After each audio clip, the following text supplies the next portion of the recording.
Boa noite a todos. Hoje nós vamos falar sobre a doutrina espírita. É uma parada para a gente refletir um pouco sobre a importância, o valor e a necessidade do que nós chamamos do pensamento espírita. Cada doutrina tem a sua forma de pensar. Quando nós falamos do pensamento, nós estamos dizendo a forma como o Espiritismo pensa, como os espíritas são levados a pensar. Então, esse tema vai tratar de como a doutrina veio se desenvolvendo até nós, como ela nasceu e como ela pode se desenvolver daqui para frente. É o tema evolução do pensamento espírita.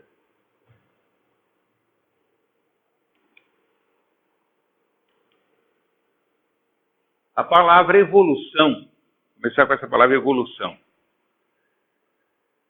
É uma palavra muito conhecida no campo científico, no campo da ciência, porque ela existe praticamente desde a época de Kardec. Não foi o Espiritismo que criou essa palavra. Ela já existia. Existe uma teoria da evolução que tomou conta da ciência para mostrar. Essa teoria mostra que todos os seres vivos, inclusive o ser humano, é produto de uma evolução. Todos os seres vivos. Então, essa é a teoria do Charles Darwin. E por incrível que pareça, o Livro dos Espíritos surgiu em 1857. 2 anos depois é que Darwin apresentou essa teoria. Então ele surge antes do Darwin apresentar a teoria da evolução. Darwin era um naturalista inglês, né, que se tornou um ícone na ciência. A palavra evolução, como nós vamos ver, é um processo de transformação que leva uma coisa à sua perfeição. Não é difícil compreender o que seja isso. Nós vamos, para efeito do estudo, dividir esse processo em fases. Para que a gente entenda, nós damos um exemplo bem simples. Quem, na escola, por exemplo, os professores, quando ensinar ciência, né, para mostrar para a gente o crescimento, como se dá o desenvolvimento do feijão, quando ele é colocado na terra. Então, a gente e as fases do crescimento. Então, isso era um exercício muito comum. Inclusive, muitos professores pediam para os alunos fazerem um relatório. Ele pegava a sementinha, né, colocava num copo, num algodão, encharcado com água, né, e aquela sementinha ia se desenvolvendo, né, em etapas. Então, o professor falava, olha, cada dia você vai lá, vê o que está acontecendo e faça o desenho. Alguém teve essa experiência? Já teve, né? Então, isso é uma evolução. Desde a sementinha até se tornar planta, o que aconteceu? Houve uma evolução. Então, a evolução, em primeiro lugar, ela implica em transformação. Em segundo lugar, não é uma transformação qualquer. Ela transforma num determinado sentido, para se aperfeiçoar. Se você pegar uma sementinha, seja de feijão, de milho, de qualquer cereal, você não vê nada na sementinha. Parece que não tem nada ali. É uma coisa que não... Mas, na verdade, naquela sementinha, existe o projeto da planta. Já está lá. O projeto daquela planta. Ela só precisa que você coloque em determinadas condições de temperatura, umidade, para que ela possa começar o seu desenvolvimento. E aí ela vai, naturalmente, em busca daquela finalidade para a qual o projeto foi feito. Então, naquela sementinha tem todo um projeto do que será aquela sementinha. Veja que coisa interessante. Nós não vemos nada, aparentemente não há nada. Então, o que ocorre? desde a sementinha até se tornar planta e depois também produzir outras sementes, que vai também ser lançada ao solo, que vai crescer e vai transformar em planta e assim por diante, forma um ciclo constante. É assim que a natureza foi se desenvolvendo. A natureza, ela independe do ser humano. Ela vai, se não tiver nenhum ser humano na Terra, a natureza vai tomando conta, ela mesma tem seus projetos. Aqueles projetos estão todos já determinados. Então, esse processo de crescimento é um processo que nós chamamos evolutivo. É um processo de evolução. Isso acontece, claro, nós estamos dando o exemplo mais simples de uma semente, mas acontece em todos os setores da vida. Isso acontece, por incrível que pareça, até com os minerais, com os vegetais, com os animais, né? E mostra, inclusive, que o ser humano, para ser o que ele é hoje, no ano 2021, 2019, querendo pular, século 21, passou por várias fases de desenvolvimento. Só que um feijãozinho, em alguns dias você consegue fazer com que ele vá crescendo e logo se torne uma planta. Porque é um desenvolvimento rápido.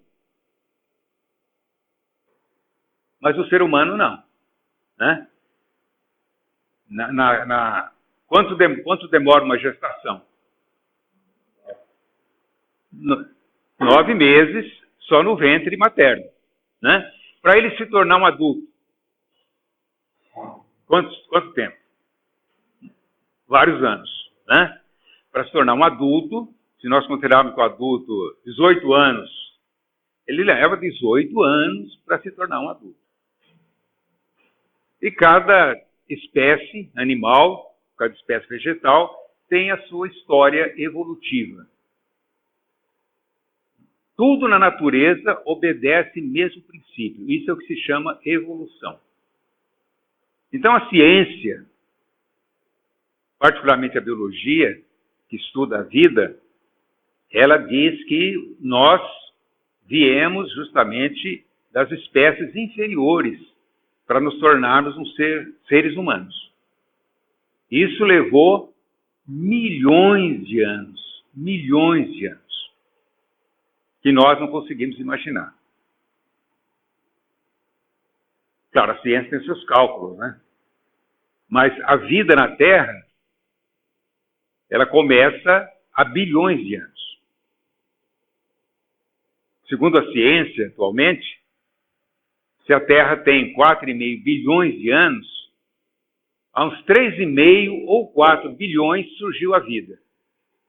Mas quando a vida surge na Terra, ela surge nas espécies mais simples, nos seres mais simples. Seres que eram uma célula só. Uma bactéria, por exemplo, que para nós é invisível. Começa aí. E começa na água. Né?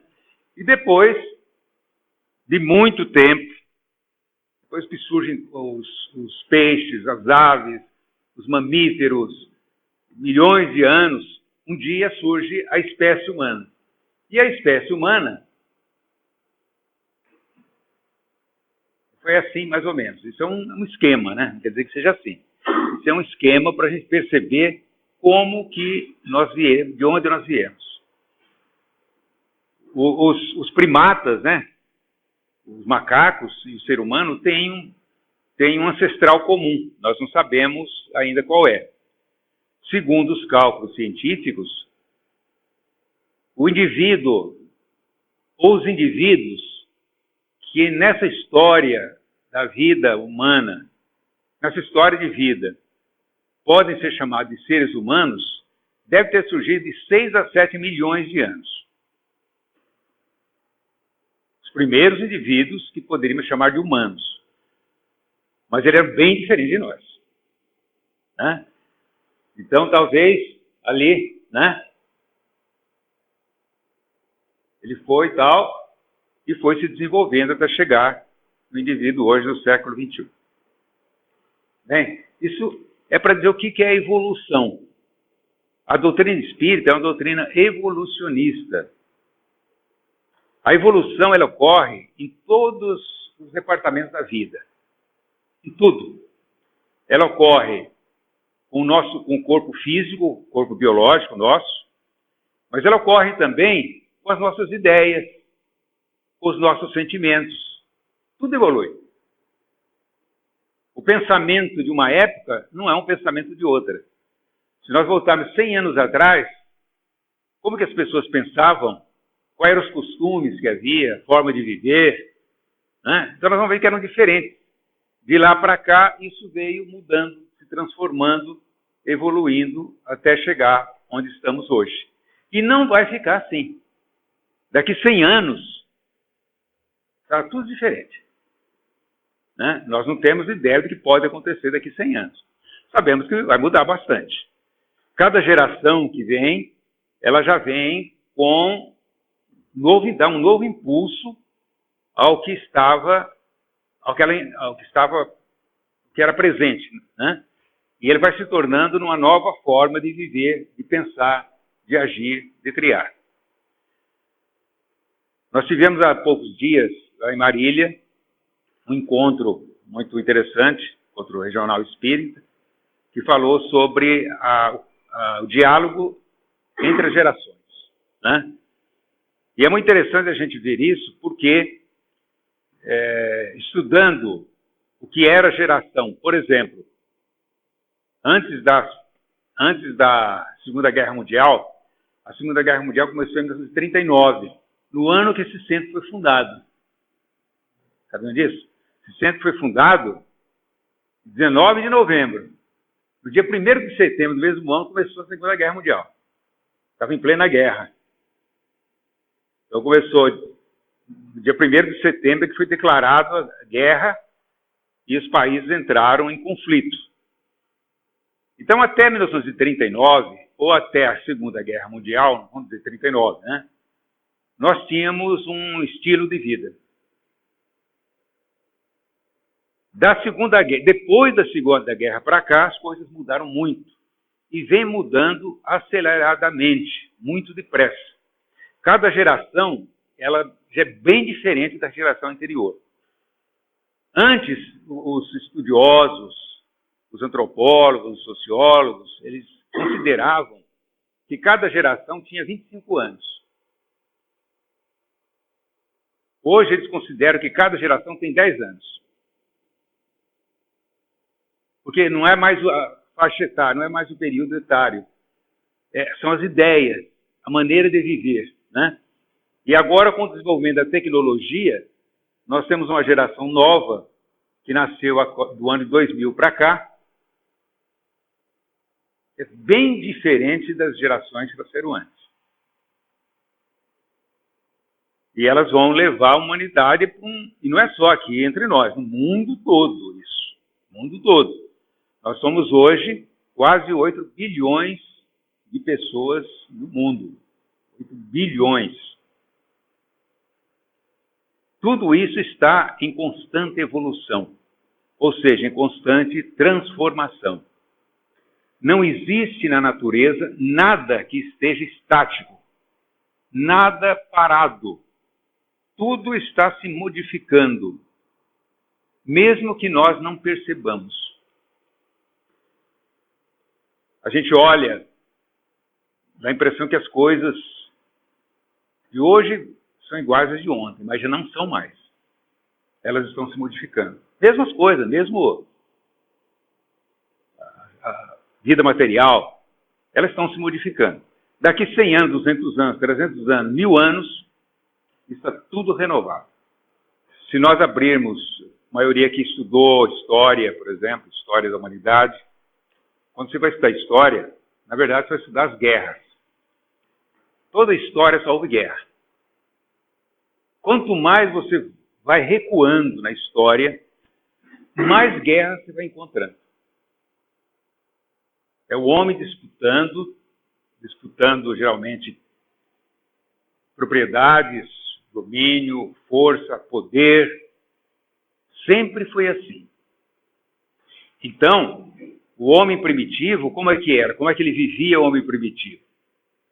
Como que ele veio se desenvolvendo até chegar hoje? Então nós vamos perceber que houve um crescimento, houve um desenvolvimento, sem que a gente tenha atingido a perfeição que nós queremos. É claro, todo mundo queria um mundo perfeito. Quem que não quer um mundo perfeito? Só que se o mundo se tornasse perfeito, a gente não podia ficar aqui porque nós não somos perfeitos. Né? Um mundo para ser perfeito, todo mundo tinha que ser perfeito. Né? Se todo mundo fosse perfeito, o mundo seria perfeito. Porque o mundo é resultado do próprio homem. Né? Então, nós estamos participando de um mundo que está aos poucos, muito devagar, na nossa maneira de ver. Na nossa maneira de ver. Porque a nossa vida é muito curta e nós achamos que isso é devagar. Mas se você olhar ao longo da história, você vai ver grandes transformações, grandes mudanças. Né? A doutrina espírita, ela nasceu... Quando? Quando nasceu a doutrina espírita? 100, 200, 500 anos, 1000 anos? Hã?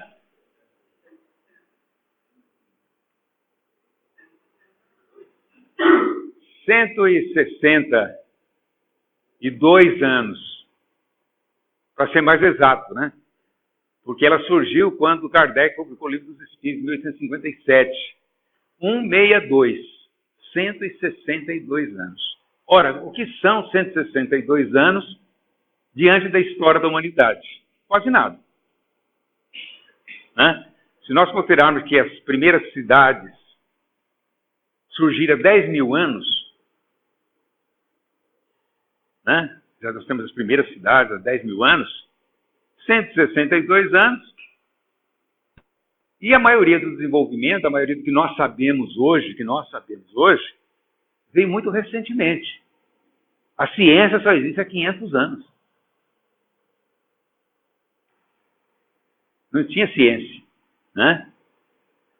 Se nós formos ver a luz elétrica, quando que surgiu a luz elétrica? Surgiu no começo do século passado. Não tinha luz. Não tinha isso aqui. Era a vela, lamparina. Né? E se você considerar o rádio, quando surgiu o rádio? Televisão, então, é coisa que, de alguns anos para cá, não havia isso. Né? E agora não, agora o desenvolvimento é muito rápido. As coisas são muito recentes. Isso faz com que a gente tenha também dificuldade de aprender, porque às vezes a evolução intelectual é muito rápida. E não dá tempo, muitas vezes, de a gente se adaptar a ela. A pessoa mal chega, tal, a pessoa já está partindo desse mundo. Então, não convive muito com a evolução. Né? Mas a doutrina espírita só tem 162 anos. Onde que ela surgiu? Brasil? Surgiu na França. Nessa época, metade do século XIX, século XIX vai até 1900. Né? Vai de 1801 a 1900, século XIX. Século XX começa em 1901 até 2000, século XX. Século XXI começa em 2001, vai até 2100, século XXI. Né? Então, ele surgiu no século XIX, na metade, 1857. 1850 era a metade, 1857, né? Surgiu a doutrina espírita. E surge na França. Porque nessa época, a França era o país mais desenvolvido do mundo. Todo o desenvolvimento está na Europa e não na América. O desenvolvimento só passou aqui para a América no século XX, depois do século XX. A Europa comandava tudo.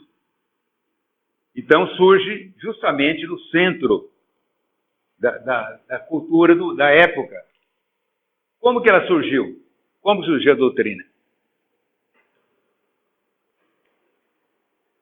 A doutrina surgiu de um estudo que Allan Kardec fez dos fenômenos que aconteciam naquela época, chamado fenômeno das mesas girantes. Quem assistiu o filme, né, então, o filme Allan Kardec, vai ter uma ideia geral de como foi isso. Ele era um estudioso, um pesquisador, foi verificar o que aconteceu, o que estava acontecendo. Havia muito charlatanismo nisso tudo. Havia muita exploração nisso tudo. Por isso o Kardec se preocupou muito com isso, nas obras dele. Ele fala muito sobre isso. E ele percebeu, então, que a vida não se restringia à nossa vida aqui na Terra. Já se sabia que a vida continuava. As religiões falavam, a vida continua, mas ninguém dizia como que isso acontecia. E as religiões até proibiam que alguém fizesse alguma investigação nesse sentido. Mas o Kardec foi investigar. E não, quando eu falo Kardec, não era só ele. Ele tinha um grupo de pessoas que se interessaram e que foram atrás disso. E começaram a pesquisar e descobriram que havia muitos casos no mundo todo, não era só lá na França. E ele passou a entrar em contato para verificar o que estava acontecendo. E surge, então, aí as obras espíritas, através da revelação dos espíritos. Por quê? Porque até então havia um problema muito sério.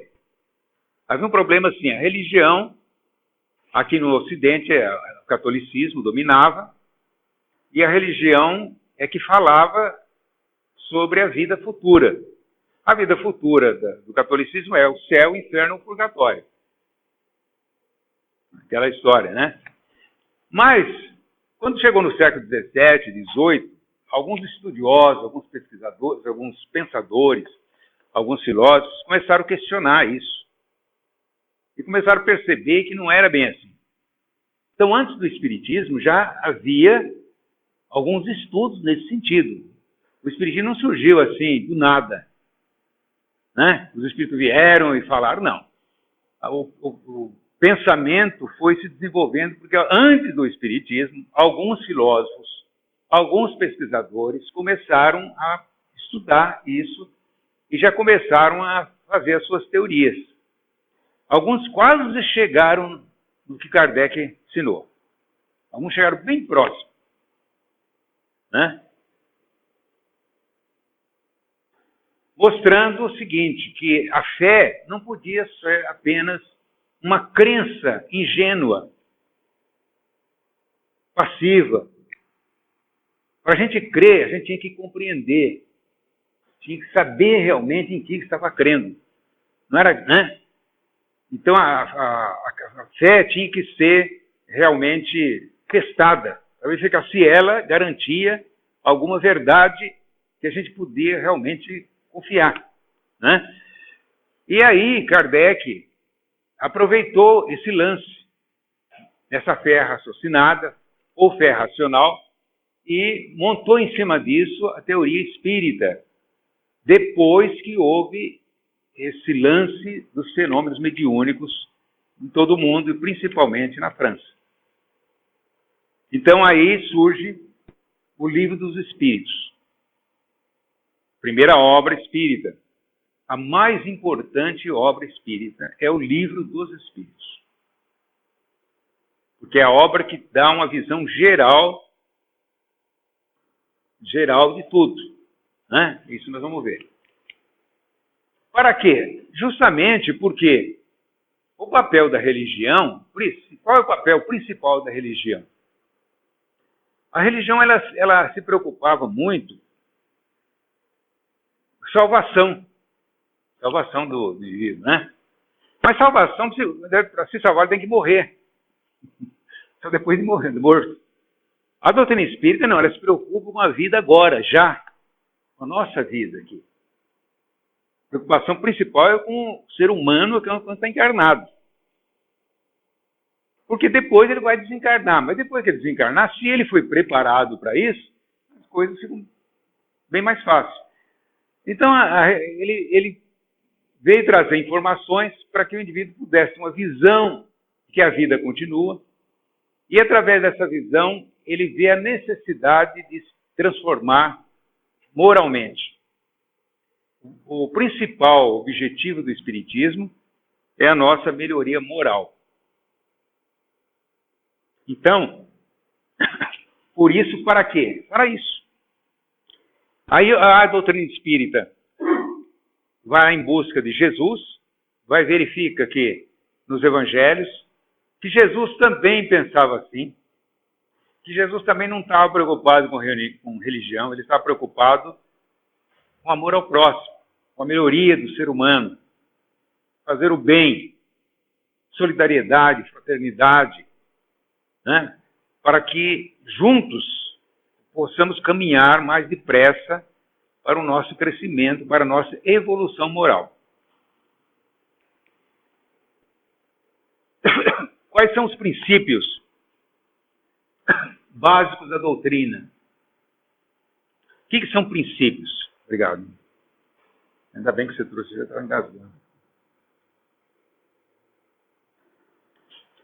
Que são princípios? Os princípios são aquelas ideias que fundamentam, uma ideia básica. Vamos dar um exemplo prático, né? Por exemplo, esse prédio aqui, do centro, né? Esse prédio do centro, essas paredes, não foram levantadas de qualquer jeito. Para se levantar essa parede, tem que se fazer o alicerce, onde as paredes se sustentam, onde elas estão apoiadas. Porque se fizesse só a parede sem o alicerce, em pouco tempo isso aqui ruiria.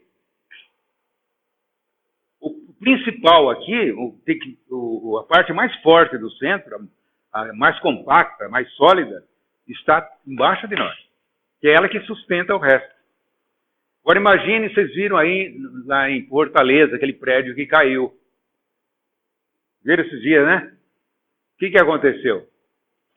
É por baixo, solado por baixo. Então, aqueles pilares estavam todos já comprometidos, né? Romperam, caiu o prédio inteiro. Por quê? Porque faltou a base. A base é o que nós chamamos de princípio. São essas bases. Então, quais são as bases da doutrina espírita? Quer dizer, quais são as ideias principais do espiritismo que dão sustentação à doutrina, que mantém a doutrina em pé, como a fundação, o alicerce, mantém um prédio em pé, né? Aí nós vamos ver. O Livro dos Espíritos, como dissemos, foi a primeira obra. Saiu uma edição em 1857. Em 1860 saiu a segunda edição, que foi a definitiva. Ali estão os princípios básicos da doutrina.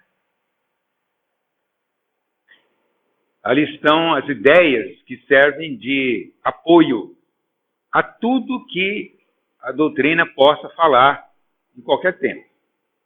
Tem que estar baseado naquilo lá, né? É claro que a doutrina não vinha impor. Não é uma religião que vem obrigar as pessoas a aceitá-la. Não impõe pelo medo, não ameaça ninguém. Ela apenas apresenta, olha, isso aqui. Quem se interessar, tudo bem, né? Mas o Livro dos Espíritos é a primeira obra. É a obra básica da doutrina. É aquela que realmente deu início a esse movimento, 1857. Depois vieram as outras obras. As outras obras de Allan Kardec, elas são, na verdade, extensões do Livro dos Espíritos. Elas são as extensões. Então, é como se, justamente, a base, né? Esse livro fosse a base, e as outras obras fossem as paredes, os pilares, né? Que estão apoiados onde? Na base, no alicerce, na fundação. A fundação deve ser, quanto mais fundo, mais seguro. Se for muito rasa a fundação, também, né? Fica comprometido. Aí vem o livro dos médiuns, que é a parte prática da doutrina. O livro dos médiuns se baseia num capítulo do livro dos Espíritos chamado A Intervenção dos Espíritos no Mundo Corporal. Quer dizer, ele aprofunda aquele estudo.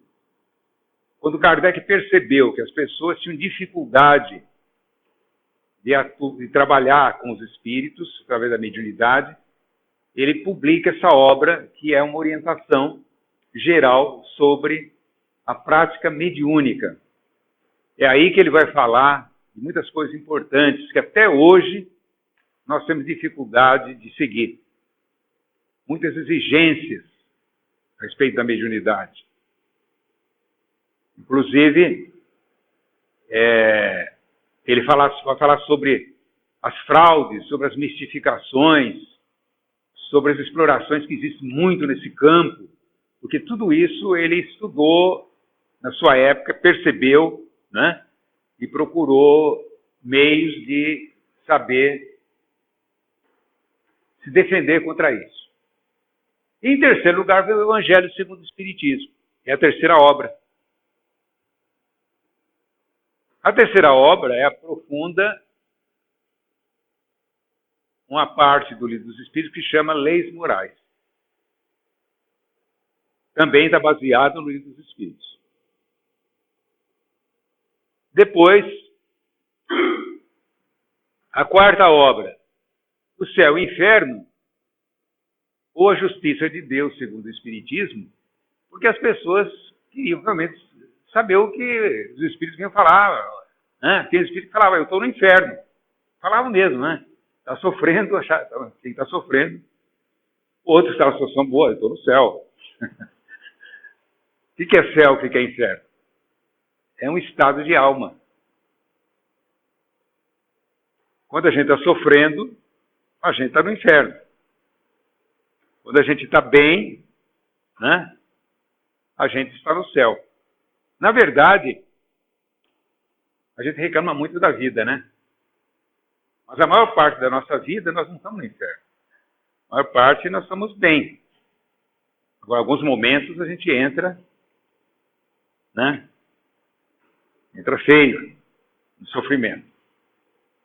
Depois vem a Gênese, que é a última obra que Kardec escreveu, e logo em seguida ele desencarnou. A Gênese foi em 1868, e é o coroamento, é a parte mais científica da obra de Allan Kardec. Quer dizer, já tinha passado praticamente 12 anos, 11 anos do início, e o próprio Kardec, como ele recebeu isso da espiritualidade, ele também estava aprendendo, ele também não sabia. À medida que vinham as informações, ele ia se inteirando daquilo. Ele ia sendo orientado sobre aquilo. Ele só vai ter uma ideia melhor da doutrina quando ele vai escrever a Gênese. Ele já tem uma ideia melhor. Eles passaram 11 anos. E aí ele vai escrever com muito mais facilidade para mostrar o que é a doutrina espírita. Mas tem um trabalho muito importante, que é importante a gente ver, que tem muitas ideias lá, que complementam os livros de Kardec, que é a Revista Espírita. A Revista Espírita foi uma revista fundada em 1858, saía mensalmente essa revista. Por insistência da Amélie, é a mulher do Kardec, ela achou que ele devia realmente investir nessa revista, que valeria a pena, porque ela serviria de documentação. E como Kardec recebia muitas cartas, recebia cerca de 8.000 cartas por ano, e essas cartas muitas vezes traziam muita informação, muitas perguntas, e aquelas cartas ajudavam o Kardec a perguntar para os espíritos, né? Quando ele não sabia, ele perguntava. Então tem muita informação aí nessa revista que nós não vamos encontrar nessas outras obras. Então, aqui no Brasil, é claro que a revista existe até hoje, a Revista Espírita, só que Aí ela só foi publicada durante o tempo que o Kardec viveu, porque aí nós garantimos a fidelidade da revista. 1858 a 1869. Então, nessas revistas, são mensais, nós temos publicações aqui no Brasil. Eles publicam por ano, quer dizer, faz um livro, né? 12 exemplares formam um livro. Muito bem. Então, uma coisa muito importante no Espiritismo, justamente, que é o caráter progressista da doutrina. Naquele tempo usava muito a palavra progresso, né? Que para nós é a mesma coisa que evolução. Uma coisa que a doutrina espírita tem, que as religiões não têm, é que a doutrina espírita não fala a última palavra em nada. Porque conforme nós vamos vivendo, a humanidade vai amadurecendo, nós vamos descobrindo novas verdades. Isso a história mostra, né? Então o Espiritismo ele anda ao lado da ciência. Quando a ciência descobre alguma coisa, ele quer saber o que ele descobriu. Porque interessa ao Espiritismo acompanhar as pesquisas científicas. E então, a doutrina não é algo parado, é algo também que está evoluindo. Quando a gente lê o Livro dos Espíritos, fica muito claro isso lá. Nós não estamos dando a última palavra. Nós estamos seguindo o caminho da evolução do pensamento humano, das conquistas do homem. À medida que a humanidade vai evoluindo, ela vai descobrindo novas verdades. Assim como nós, né? Quando nós éramos crianças, o que era verdade para nós? Não é a mesma de hoje. Às vezes nós mudamos de um dia para o outro, né? Nós mudamos a nossa opinião de um dia para o outro, dependendo do que acontece. Por quê? Porque nós passamos a ver de outra maneira.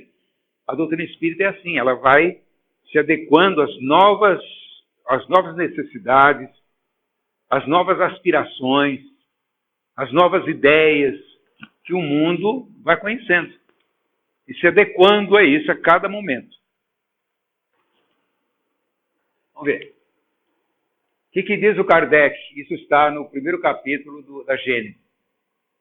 Um outro caráter da revelação espírita, isso é a palavra do Kardec, que ressalta as condições nas quais ela se produz, é que apoiando-se sobre os fatos, ela é e não pode deixar de ser, senão essencialmente progressiva, como todas as ciências de observação.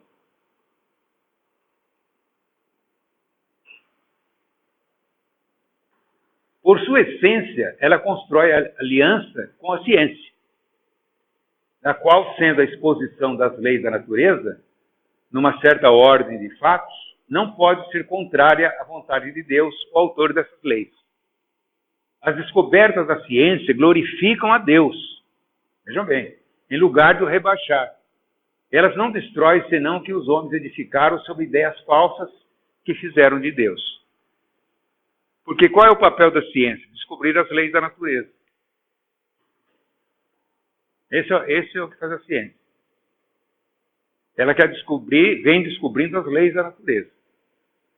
Quanto mais nós soubermos sobre a natureza, mais condições nós temos de viver bem aqui na Terra. Por isso que a humanidade progrediu.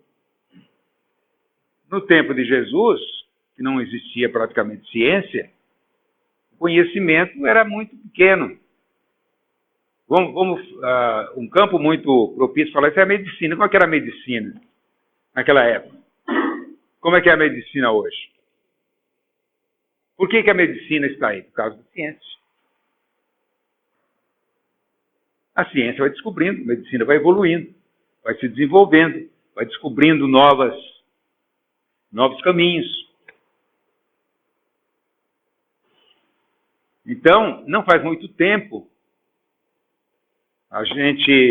quando a gente ouvia falar com uma pessoa que estava com câncer, né? A pessoa tem um câncer, bom, praticamente já estava morta. porque não tinha solução. Hoje não. Hoje a ciência descobriu meios de tratamento da doença, né? 80% dos cânceres tem cura. E uma grande parte você vai tratando a vida toda e a pessoa não vai morrer daquela doença, não, morrer de outra. O que é isso? Evolução. Evolução científica, né? Baseia-se que nas leis da natureza. As leis da natureza são as leis de Deus. Porque quem fez a natureza? Deus, né? O Espiritismo não estabelece como princípio absoluto, senão aquilo que está demonstrado com evidência, ou que ressalta logicamente a observação. O que quer dizer isso? Quer dizer, se uma coisa é absurda, a gente já não aceita. Nós aceitamos aquilo que nós achamos que tem realmente um fundamento, uma comprovação. E se a gente tem dúvida, a gente vai estudar. Eu não sei isso, então não sei, não posso dizer se é certo, se é errado, porque eu ainda não conheço. Mas se a gente sabe, se a gente tem certeza que aquilo não tem fundamento, então não aceita. Se tem fundamento, sim, né?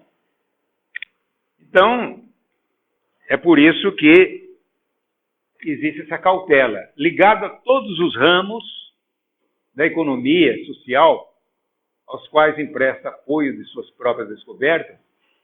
O Espiritismo assimilará sempre todas as doutrinas progressistas de qualquer ordem que elas sejam, elevadas ao estado de verdades práticas e saída do domínio da utopia, sem o que ele se suicidaria. Deixando de ser o que é, desmentiria sua origem e sua finalidade providencial. Isso quer dizer que a verdade, ninguém é dono da verdade. A doutrina espírita não se julga dona da verdade. Ela também estuda a verdade, procura a verdade. Nós somos seres imperfeitos. Nós não temos a verdade conosco. Nós temos uma partezinha muito pequena de verdade que nós podemos até garantir. Mas muita coisa que nós acreditamos não é verdade. Mas só o tempo vai dizer isso. Ou o estudo e a pesquisa, né? Vamos ver.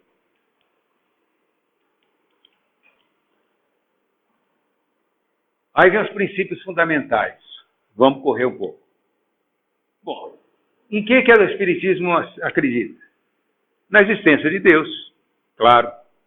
Toda religião aceita a existência de Deus. Só que Deus, para o Espiritismo, tem uma ideia diferente, por exemplo, das religiões em geral. É uma ideia própria de Deus. Não é a mesma coisa. Esse que é o pensamento, né? Então, é só pegar o Livro dos Espíritos. Primeira questão, o que é Deus? Está no Livro dos Espíritos. E ali vem uma série de questões sobre Deus. O que o Espiritismo pensa sobre Deus? Não é a mesma ideia que as religiões geralmente têm. É que existe uma porção de religiões diferentes, né? Algumas se aproximam bastante do Espiritismo, mas ele tem a ideia própria de Deus, da imortalidade da alma. Quer dizer, nós não somos corpo. Nós temos um corpo, mas não somos o corpo. Vamos ter que deixar esse corpo, né? Quer queiramos ou não, ele vai ficar aqui. Ele vai se decompor e voltar para a natureza. Porque ele não é um patrimônio nosso. É como se fosse assim, emprestado para a gente viver um tempo e depois largar aí, deixar aí. Daqui nós não levamos nada. Nem o corpo. Hã? Só usufruto, exatamente. Usufruímos disso, né? Temos a liberdade, e nós temos uma responsabilidade muito grande com o nosso corpo. Somos responsáveis por ele. Se nós morremos antes do tempo, a responsabilidade é nossa. não cuidarmos bem, soubermos, né? Bom, a reencarnação. Sem a reencarnação não dá para explicar a justiça de Deus. Não tem como você dizer que Deus é justo. É uma pessoa sofrendo muito, né? A gente estava vendo na televisão lá, aquelas crianças da África. Parece aquela propaganda lá do Médicos Sem Fronteiras, né? Aquelas crianças esquadras, abandonadas, sofrendo doença, de todo jeito.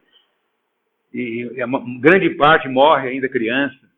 Só sofre. Aí você fala, mas por que Deus permite uma coisa dessa? Né? É que nós ainda... aí vem o conceito de Deus e da reencarnação.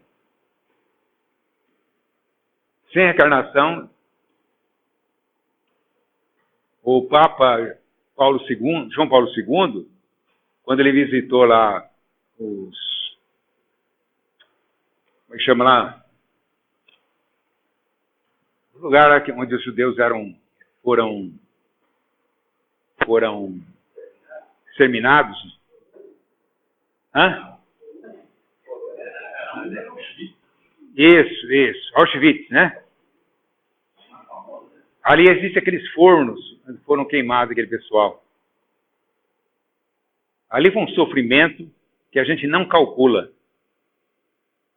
Diz que todo mundo chega lá, já entra aquele clima, muitos não conseguem entrar. E outros se sentem mal lá dentro, tem que tirar de lá. Eu vi uma pessoa falar, depois já veio outra, aí eu vi muita gente falar sobre isso, então realmente tem um sentido, né? Ali foi realmente o campo de concentração, né? Aquele sofrimento. E o João Paulo II, quando entrou lá, o impacto emocional do Papa foi tão grande que ele falou assim, onde estava Deus nesse momento? Veja que pergunta.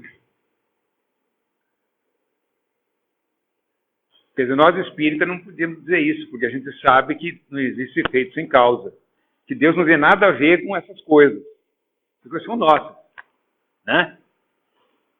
Deus nos dá a oportunidade de viver. Agora, nós fazemos a vida, bem ou mal, nós é que fazemos e sofremos as consequências daquilo que fazemos. Ou agora, já, ou no plano espiritual, ou em existências posteriores. Reencarnação. Comunicabilidade dos espíritos também faz parte dos princípios, né? Os espíritos se comunicam. Mais do que nós pensamos. Quando a gente fala comunicabilidade, você já pensa no médium, né? Sentado na mesa, recebendo. Não, os espíritos se comunicam conosco constantemente. Nós não percebemos. Né? Então, o livro dos espíritos fala sobre isso. A comunicação é muito constante. Né? Então, essa comunicabilidade, quem são os espíritos? Os espíritos não são seres, vamos dizer, sobrenaturais, do outro mundo. Eram as pessoas que viviam aqui conosco. Isso.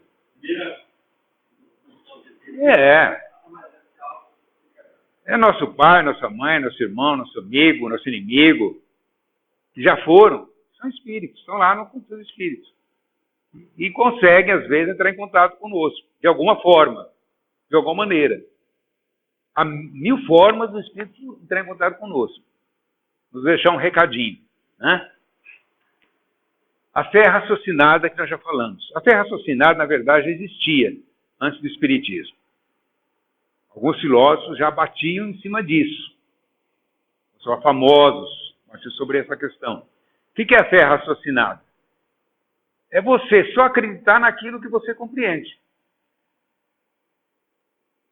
É você explicar por que você acredita nisso. Você tem que explicar. Tem que ter uma explicação racional. Não, eu acredito porque meu pai falou. Bom, isso não é explicação. Por Deus Cristo, isso não é explicação. Quero saber se você sabe exatamente por que você acredita nisso. Né? Então você tem que saber, isso Kardec bate sobre isso. No Evangelho segundo o Espiritismo, há um capítulo chamado A Fé Remove Montanhas. E nesse capítulo ele fala sobre a fé raciocinada. Não é porque alguém falou, né? Não é porque você leu num livro. Você pode até alguém ter falado, você pode até ter lido um livro, mas você sabe por quê. Né? Sua fé, ela é raciocinada. É a mesma coisa do alicerce. A fé tem que estar apoiada em alguma coisa, tem que estar apoiada na razão. Né? Pluralidade dos mundos habitados, quer dizer, não é só a Terra que é habitada. O universo é infinitamente grande. Nós temos milhares, talvez milhões de mundos como a Terra. Então, tem habitantes, mas não quer dizer que todos os habitantes sejam como nós. Assim, carne e osso, isso não quer dizer isso. Mas tem os habitantes, né? Esses mundos. Porque é claro que aí depende das condições de cada um, tipo de vida, né? A evolução espiritual que nós falamos. Estamos evoluindo espiritualmente. Aqui na Terra não é difícil a gente saber se evoluiu. Basta a gente fazer uma comparação. Ó, quando eu tinha 18 anos, eu pensava assim, hoje eu tenho 56, eu penso diferente. Eu amadureci, eu sou outra pessoa. Aí está a evolução. A vida já ensina, gente. A vida vai ensinando. Quando você é só filho, é uma coisa. Quando você vai ser pai, é outra coisa. Para você aprender, você tem que ser filho e tem que ser pai. Aí você vai aprender. Quando você vai ser pai, aí você vai aprender o que é ser pai. Né? Por quê? Porque você já tem uma estrutura melhor, já evoluiu. Né? E a moral de Jesus, que é o objetivo final. É seguir o que Jesus ensinou. De uma maneira tão simples, né? Amor ao próximo, todo mundo entende isso. Só se não quiser entender, né? O que é amor ao próximo.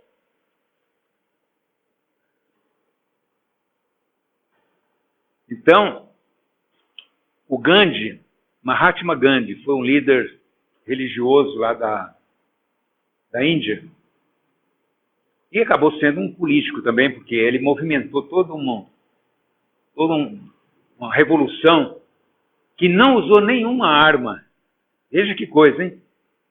O Gandhi conseguiu a independência da Índia, ficou independente da Inglaterra. Quem mandava na Índia era a Inglaterra. Ela ficou independente porque o Gandhi fez um movimento sem arma, sem violência. Ele não admitia violência. Quem assistiu o filme, quem não assistiu deve assistir, Gandhi, vai ver como que esse cara fez isso. E esse cara não era cristão. A religião dele era o hinduísmo.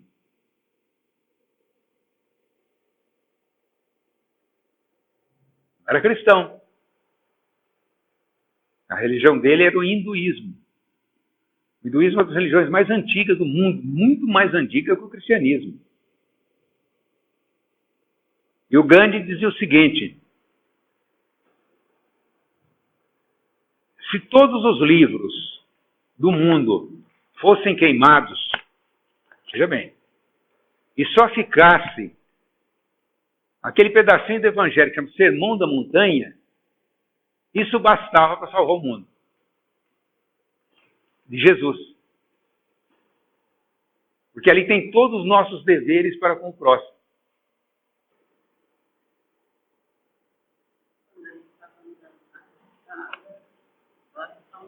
Ah, sim. Sim. Aqui da calçada, né?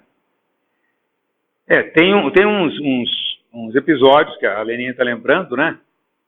O Gandhi, eu tinha iniciado, estava começando, né? O seu trabalho, porque ele pregou uma revolução, na verdade. Ele era um revolucionário, subversivo da lei. Só que essa revolução não podia ter violência. Ele podia sofrer violência, mas não podia violentar ninguém. Essa era a condição. Veja que coisa, hein? Fazer uma revolução sem violência. Então, de certa vez, eles estavam andando, e eles faziam isso porque quem dominava a Índia eram os ingleses. E os ingleses tratavam os indianos como seres inferiores. Eram os dominados. Então, o lugar que os ingleses frequentavam, só ingleses podia ir. Só ingleses podia ir. O indiano não entrava num restaurante, numa escola, não misturava com os ingleses. E o Gandhi, em certa ocasião, estava passando por uma calçada que só podia andar inglês. Não podia andar indiano. E ele estava passando a calçada, e o policial, que era inglês, chamou a atenção dele. Ele não podia andar por ali. Mas ele pregava a desobediência civil, que é isso. Ele nem deu bola. Nem ouviu, continuou. Jogar. Ele nem deu atenção. Ele continuou andando por calçada. Aí o soldado foi lá e deu um puxão nele, fora da calçada. Ele caiu, mas ele levantou e continuou andando na calçada. Era assim que ele a luta dele. Aí o soldado volta lá, puxa ele e dá uns tapas nele ainda, né? E ele fica quieto. Aí o indiano fala: escuta, você não reage? Você é um covarde? Com quem você aprendeu isso? Aí ele olha para o soldado, tinha um crucifixo aqui no peito do soldado. Com quem você aprendeu isso? Ele contando com esse aí. Era Jesus, né? Quer dizer, era o que ele acreditava, que ele estava no amor ao próximo, né? E que como Jesus também foi um subversivo da ordem. Ele não podia fazer o que ele estava fazendo, não era permitido. Por isso que ele foi perseguido. Ele desobedeceu todas as leis ali que podia desobedecer. Trabalhar no sábado, isso era proibido por lei, não podia. Pelo mandamento lá do Moisés. Então Jesus também foi assim. E fizeram tudo aquilo com ele, e ele também não reagiu, né? Não devolveu. A evolução da obra de Kardec. O Orlando Pires, que já desencarnou, ele compara o Espiritismo a um edifício que é construído por etapas. Então o Espiritismo, né, a doutrina espírita, e o Kardec é a base e o arcabouço do edifício. O arcabouço quer dizer o esqueleto do edifício. Quando faz um edifício, né, vamos colocar lá, ó. Vamos colocar. Ali está fazendo, ali é o alicerce, vocês verem, o alicerce. Ali já está levantando os pilares. Essa é a parte que o Kardec fez, né? Do edifício.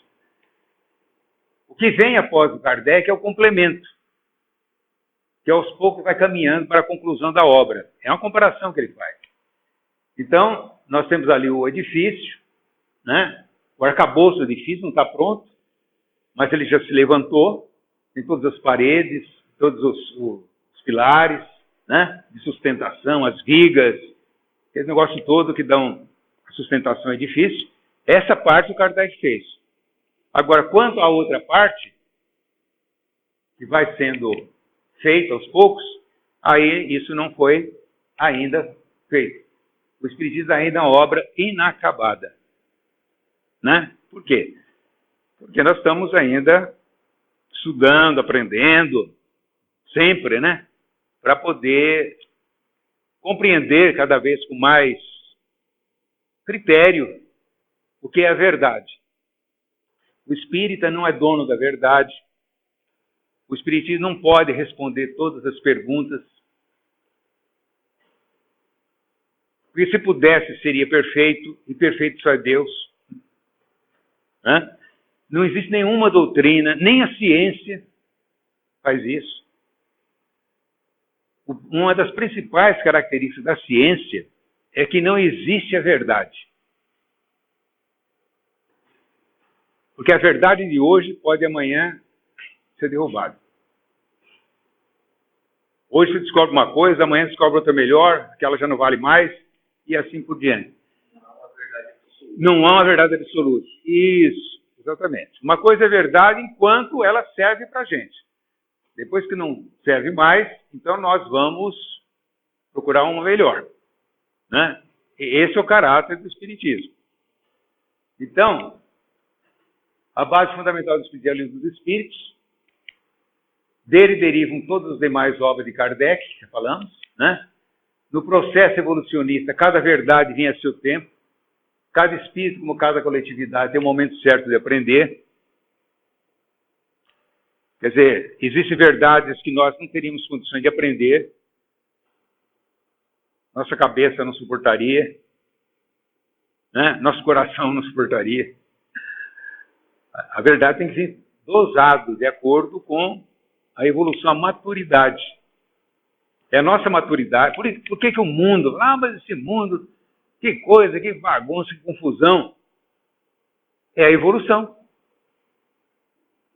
A evolução é assim. Ela é cheia de altos e baixos, de problemas e dificuldades. Há momentos na história em que o mundo entra numa fase mais tranquila e há momentos que ele volta a uma fase de agitação. Os historiadores sabem muito bem disso. Há séculos, determinados séculos, que são extremamente agitados e outros que são mais tranquilos. Mas depois volta a agitação de novo. Porque começam a descobrir coisas novas, começam a aparecer outros interesses, tal, né? Então nós estamos num mundo que está em modificação constante, e por isso é assim, né? O Espiritismo não tem a pretensão de ensinar tudo. Herculano Pires afirma que o Espiritismo é só o ABC da espiritualidade. O que nós sabemos é muito pouco em relação àquilo que ainda nós temos para aprender.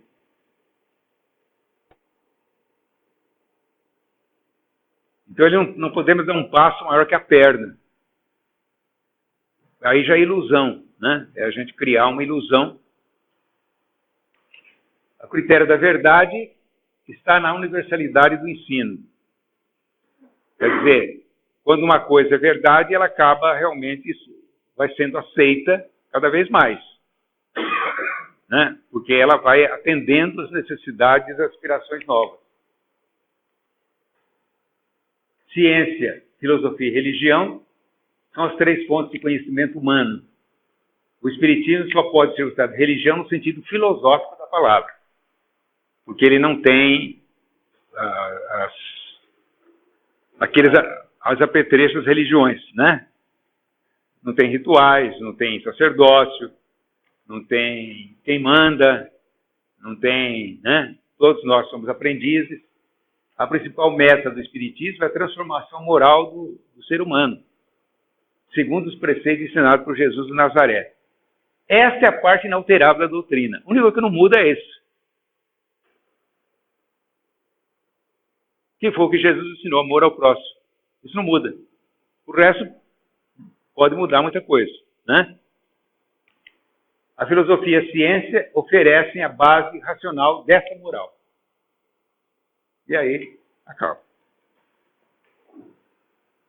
Bom, o objetivo foi mostrar o seguinte: o pensamento, o conhecimento é importante. Na abertura do livro Evangelho segundo o Espiritismo, existe uma frase dita pelo Espírito da Verdade, assim: espíritas, dirigida aos espíritas, amai-vos, né? Eis o primeiro mandamento. Instruí-vos, eis o segundo. Aí nós vamos ver que Jesus falou isso. Quando ele falou, conhecereis a verdade vos libertará, é a mesma coisa de dizer instruí-vos, procure a verdade, né? Procure saber para que você possa ter condições de viver melhor consigo mesmo e com aqueles que estão ao seu lado. Isso, exatamente. Aí a gente lê o Evangelho e a gente percebe que Jesus ensinou também uma fé racional, raciocinada. Ele não engolia as coisas sem mastigar. Sem mastigar. Quer dizer, precisava entender, senão não aceitava como verdade. E ele ensinava assim, ensinava para as pessoas a pensar primeiro, antes de tomar uma atitude. Atire a primeira pedra, quem estiver sem pecado. Quer dizer, pense primeiro, antes de fazer. Pense, raciocine. Isso também é fé raciocinada. O povo estava acostumado a não pensar e fazia aquilo automaticamente, mecanicamente. Mas quando Jesus vem com essa proposta, ele vem justamente mostrar que não é bem esse o caminho que nós devemos seguir. Tudo bem?